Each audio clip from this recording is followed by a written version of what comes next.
नमस्कार सभी को दोस्तों। हिंदी लव स्टोरी में आप सभी का बहुत बहुत स्वागत है। तो दोस्तों, आज की हमारी कहानी है तेरे इश्क पर जान कुर्बान, दास्ताने मोहब्बत। राजस्थान की रेत पर बनी सूरजगढ़ की हवेली अपनी भव्यता और परंपराओं के लिए प्रसिद्ध थी। ठाकुर प्रताप सिंह की बेटी राजकुमारी मीरा जितनी खूबसूरत थी, उतनी ही जज्बे वाली। उसे अपने परिवार की आन बान शान से बहुत मोहब्बत थी, लेकिन दिल में एक अजीब सी बेचैनी रहती थी, जैसे कोई उसकी रूह से बातें करने वाला कहीं दूर इंतजार कर रहा हो।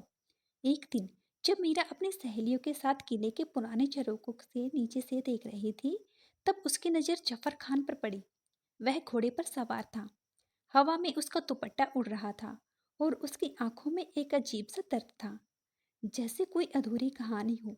मीरा ने उसे पहली बार देखा और दिल की धड़कनें उसकी तेज हो गई। कौन है यह? मीरा ने अपनी सहेली से पूछा।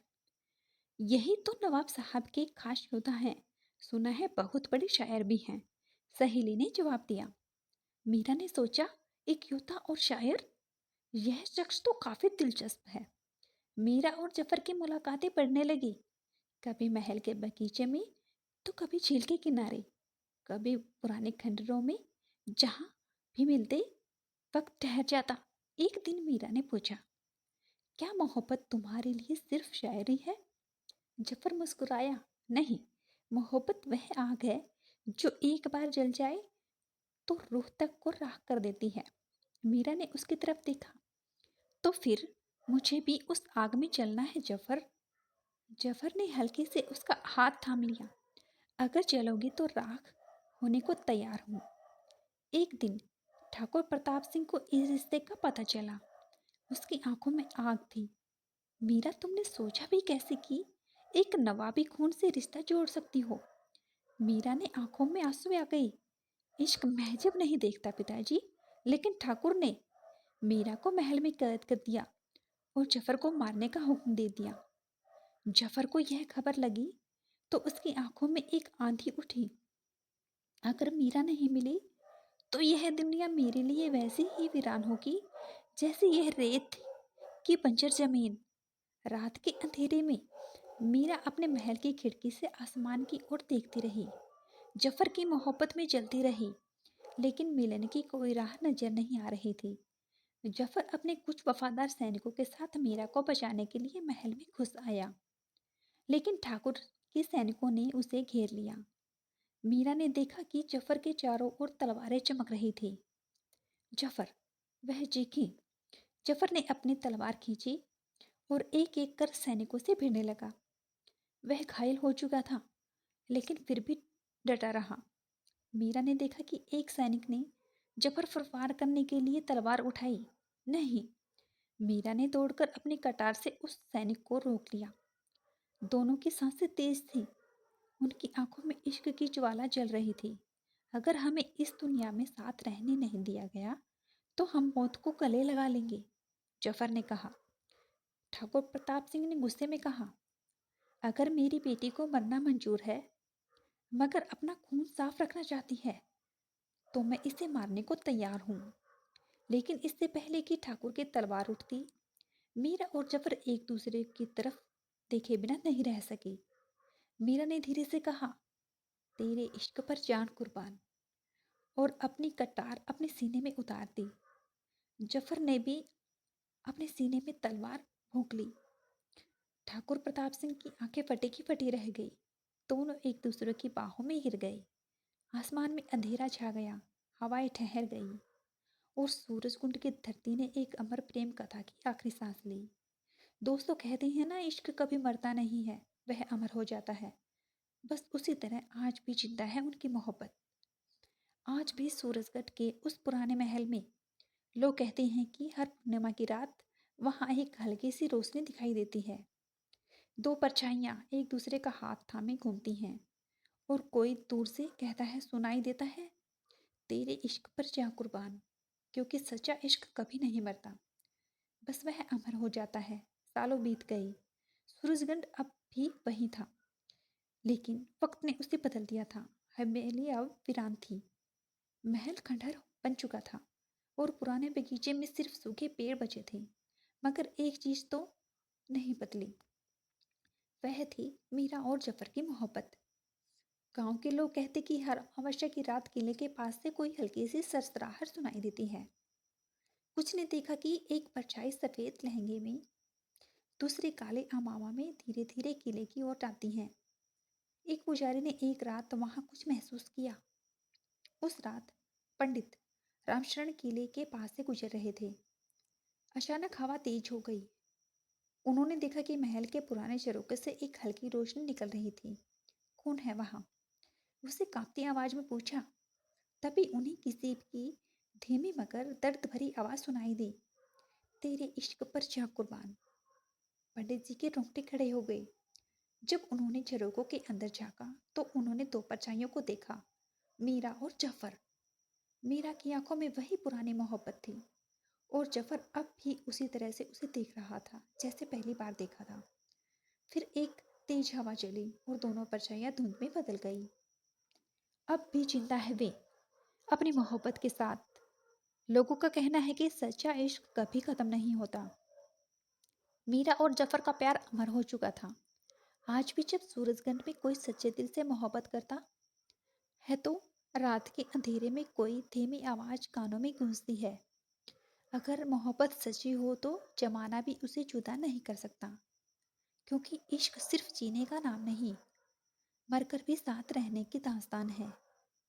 सूरजगंज की हवेली अब भी वीरान थी, मगर किस्मत को कुछ और ही मंजूर था। सालों बाद ठाकुर रणविजय सिंह, जो ठाकुर प्रताप सिंह के वंशज थे, ने हवेली को फिर से बसाने का फैसला किया। उन्होंने अपने बेटे अर्जुन सिंह और बेटी कनक के साथ वहां रहने का मन बनाया। मगर जिस दिन वे हवेली पहुंचे, वहां अजीब घटनाएं होने लगी। रात को खिड़कियां खुद ब खुद खुल जाती, झूमर हिलने लगते और कभी कभी एक धीमी सरसराहट सुनाई देती। तेरे इश्क पर जा कुर्बान। कनक को यह सब बहुत रहस्यमयी लगा। उसे हर रात सपना आता जिसमें एक सुंदर युवती सफेद लहंगे में उसे पुकार रही थी, मुझे इंसाफ चाहिए, हमारी मोहब्बत को मरने मत दो। कनक को यकीन हो गया कि यह महल किसी राज को छुपा रहा है। एक दिन जब वह पुराने ग्रंथों को टटोल रही थी तो उसे एक पुरानी किताब मिली। किताब के अंदर एक पीला पड़ा हुआ खत मिला था, मीरा का खत। कनक ने कांपते हाथों से खत को पढ़ा। अगर हमारी मोहब्बत को यह दुनिया कबूल नहीं कर पाई तो शायद आने वाली पीढ़ी हमारे इश्क को पूरा कर सके। अगर कोई इस खत को पढ़ रहा है तो मेरा निवेदन है, हमारी आत्माओं को मुक्त कर दो। कनक ने यह बात अपने भाई अर्जुन को बताई। क्या यह सब सच है? क्या मीरा और जफर की आत्माएं अभी भी यहाँ हैं? अर्जुन ने चौंकते हुए पूछा। कनक ने जवाब दिया, हमें इस राज को खोलना होगा और उनकी मोहब्बत को इंसाफ देना होगा। कनक और अर्जुन की खोजबीन के दौरान पता चला कि जफर का पुनर्जन्म हुआ है। वह कोई और नहीं बल्कि कैफ अली था, जो एक मशहूर इतिहासकार था और पुरानी इमारतों की कहानियां लिखता था। कनक ने उससे मिलने का फैसला किया। जब दोनों पहली बार मिले तो एक अजीब सा एहसास हुआ। कैफ अली की आंखों में वही गहराई थी जो कभी जफर खान की आंखों में थी। क्या तुम्हें कभी ऐसा लगा है कि तुम्हारा अतीत अधूरा रह गया है? कनक ने पूछा। कैफ ने गहरी सांस लेते हुए जवाब दिया, हाँ, लेकिन मैं समझ नहीं पाया क्यों। कभी कभी मुझे लगता है कि मेरा कोई इंतजार कर रहा है, मगर मैं नहीं जानता कौन। कनक ने धीरे से कहा, शायद तुम्हारी मोहब्बत, मीरा। कैफ ने उसकी ओर देखा और अचानक उसकी आंखों के सामने कुछ चमकने लगा। मीरा का चेहरा, खंडहर, तलवारें और वह आखिरी लम्हा जब मीरा और जफर ने साथ मरने की कस्में खाई थी। मैं जफर हूँ। कैफ ने हवेली जाने का फैसला किया। जैसे ही वह वहां पहुंचा, हवाओं में एक अजीब सी हलचल हुई। जफर, एक धीमी आवाज आई और मीरा की आत्मा प्रकट हुई। कैफ की आंखों में आंसू आ गए। मीरा, मैं वापस आ गया हूँ। मीरा मुस्कुराई। अब हमें कोई जुदा नहीं कर सकता जफर। हवेली में हल्की रोशनी फैली और मीरा और जफर की आत्माएं एक दूसरे में समा गई। उनकी आत्माएं इस दुनिया से मुक्त हो गई, लेकिन उनकी मोहब्बत की दास्तान सूरजगढ़ के किले में हमेशा के लिए अमर हो गई। और जब भी कोई सच्चे दिल से इश्क करता, हवाओं में फिर से गूंजता, तेरे इश्क पर जा कुर्बान। अंत, जब मोहब्बत ने काल को भी हरा दिया, अब सूरजगढ़ की हवेली फिर से बसी, मगर उसकी दीवारों पर एक नई कहानी लिखी गई।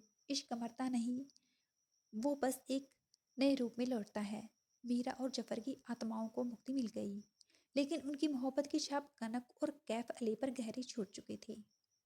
हमने अतीत को सही किया, लेकिन क्या हमारा कोई भविष्य है? कनक ने एक दिन कैफ से पूछा। कैफ ने उसकी आंखों में देखा। शायद हमारे मिलने की वजह सिर्फ मीरा और जफर को इंसाफ दिलाना नहीं था, शायद यह हमारी अपनी कहानी की शुरुआत थी। मगर यह इतनी आसान नहीं थी। ठाकुर रणविजय सिंह, कनक के पिता, आज भी पुराने राजपूती आदर्शों में जकड़े थे। तुम एक अजनबी मुसलमान इतिहासकार से प्यार नहीं कर सकती, उन्होंने गुस्से में कहा। कनक के सामने वही स्थिति थी जो कभी मीरा के सामने थी। पिताजी, क्या इतिहास खुद को दोहराने वाला है? उसने दर्द भरी आवाज में पूछा। नहीं, रणविजय सिंह करजे, इस बार मोहब्बत नहीं जीतेगी। मगर कनक जानती थी कि वह हार मानने वालों में से नहीं थी।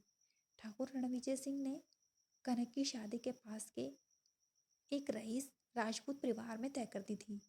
तुम्हारी शादी 3 हफ्तों में बाद होगी और हमारा यह आखिरी फैसला है। कनक ने यह सुना और उसकी आंखों में आंसू आ गए।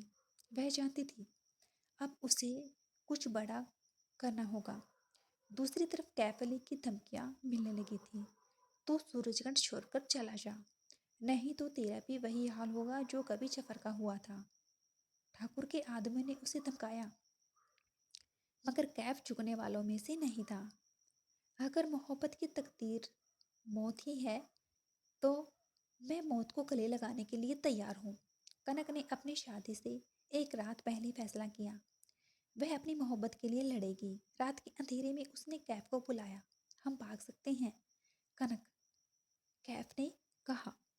मगर कनक ने सिर हिलाया। नहीं, हम भागेंगे नहीं, हमें अपनी मोहब्बत को साबित करना होगा। सुबह होते ही कनक महल के दरबार में जा पहुंची और अपने पिता के सामने खड़ी हो गई। मैं इस शादी को स्वीकार नहीं करूंगी, उसने ऊंची आवाज में कहा। पूरा दरबार चौंक गया। रणविजय सिंह ने गुस्से में तलवार खींच ली। अगर तूने अपनी जिद नहीं छोड़ी तो यह तलवार तेरी भी होगी और उस कैफ की भी। तो ले लीजिए मेरी जान, कनक चीख पड़ी। मगर मैं अपना प्यार नहीं छोड़ूंगी। पूरा दरबार स्तंभ था। रणविजय सिंह का हाथ कांपने लगा। उन्होंने कनक की आंखों में वही जुनून देखा जो सालों पहले मीरा की आंखों में था। उन्हें एहसास हुआ कि वह अपनी बेटी से वही गलती करवाने जा रहा है जो उनके पूर्वजों ने मीरा के साथ की थी। उन्होंने तलवार नीचे कर दी। मैं नहीं चाहता कि सूरजगढ़ फिर से एक प्रेम कहानी की कब्रगाह बने, रणविजय ने कहा। तुम्हारी मोहब्बत को मेरी स्वीकृति है। पूरा दरबार अवाक रह गया। कनक और कैफ की आंखों में आंसू थे। मोहब्बत जीत चुकी थी। मीरा और जफर की कहानी अधूरी रह गई थी, मगर कनक और कैफ की मोहब्बत ने उसे पूरा कर दिया। सूरजगढ़ की हवेली में पहली बार इतिहास बदला था। इस बार इश्क जीत गया था। और जब भी हवाओं में कोई मीठी सरसराहट सुनाई देती, लोग कहते, तेरे इश्क पर जा कुर्बान, क्योंकि अब मोहब्बत को अमर कर दिया गया था। कनक और कैफ अली की मोहब्बत ने इतिहास को बदल दिया था। सूरजगढ़ जो कभी मोहब्बत की कब्र का था, अब इश्क की जीत का गवाह बन चुका था। कनक और कैफ की शादी के बाद हवेली फिर से बस गई।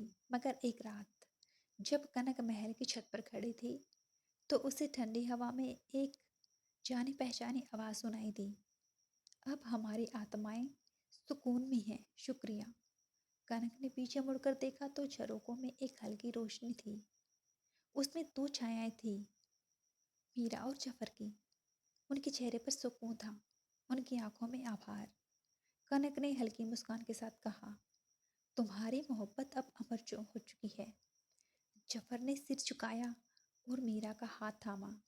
फिर दोनों परछाइयां धीरे धीरे हवा में विलीन हो गई। मीरा और जफर अब पूरी तरह से मुक्त हो चुके थे। आज भी जब कोई सूरजगढ़ के किले में जाता है, तो वहाँ हवाओं में एक मीठी सरसराहट होती है। और जब कोई किसी से सच्ची मोहब्बत करता है तो उनकी आत्मा में कहीं ना कहीं एक ही आवाज़ गूंजती है, तेरे इश्क पर जा कुर्बान।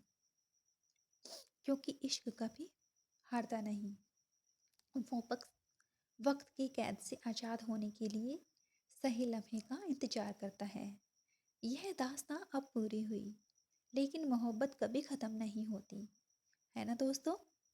तो कैसी लगी आपको हमारी कहानी? पसंद आई है तो प्लीज़ इसे लाइक करने के साथ साथ हमारे चैनल को सब्सक्राइब जरूर करें। Thanks for watching.